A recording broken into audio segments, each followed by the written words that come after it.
Ang GIST ay magtatagumpay at tiyak ko ito. Alam nyo kung bakit ako nakakatiyak? Bibigyan ko kayo ng mga halimbawa. Ang unang halimbawa ko ay ito.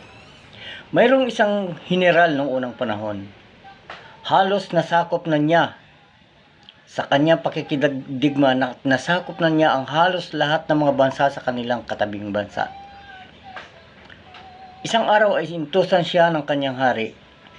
Itong bansang ito ang sasakupin natin. Ang bansang iyon ay isang malaking bansa at malalaki ang mga tao, malalaki ang mamamayan.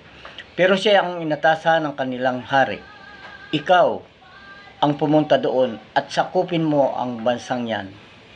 At sa kanilang pagpunta, isang kawal niya ang hagang-hanga sa kanya. Iniisip ng kawal, ano ang sikreto ng general na ito? Bakit sa tuwing makikidigma, bakit siya ay nagtatagumpay? At nang sila nga ay maglayag, ilang barko silang naglayag papunta sa bansang kanilang sasakupin. Pagdating doon sa malapit na sa bansa na iyon, sumakay sila ng maliliit na bangka upang makalapag sa dalampasigan. Noong sila'y nasa dalampasigan na, nag-utos ang magiting na general. Ang iba sa inyo ay bumalik sa ating mga barko at sunugin niyo lahat ang mga barkong ating sinakyan. At nang sinunog na nila ang mga barko, nagbalik na sila sa dalampasigan. Habang lumiliyab ang mga barko, samantalang ang kanilang mga kalaban ay nakahanda na sa kanilang pagsalakay, muling nagsalita ang magiting na general. Ayan, nasusunog na ang ating mga barko. Wala na tayong sasakyan para umatras.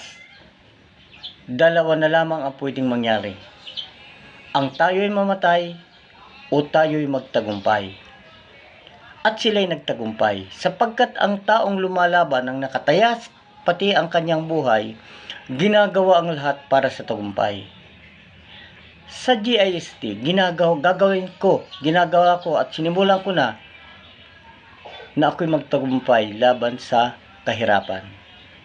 Nagsimula akong mag-impok, sana ko kumukuha ng aking pang-impok. Wala akong hanap buhay, wala akong income, bakit ako'y nakakapag-impok na unti-unti? Kung ako'y kumakain ng halagang 50 pesos sa loob ng maghapon, ginawa kong 30 na lang para mayroon akong 20 pang-save. Doon ako nag-umpisa.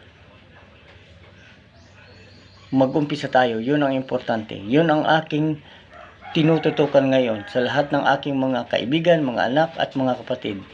Mag-umpisa tayo. At tularan natin ang magiting na general upang makatiyak tayo sa tagumpay.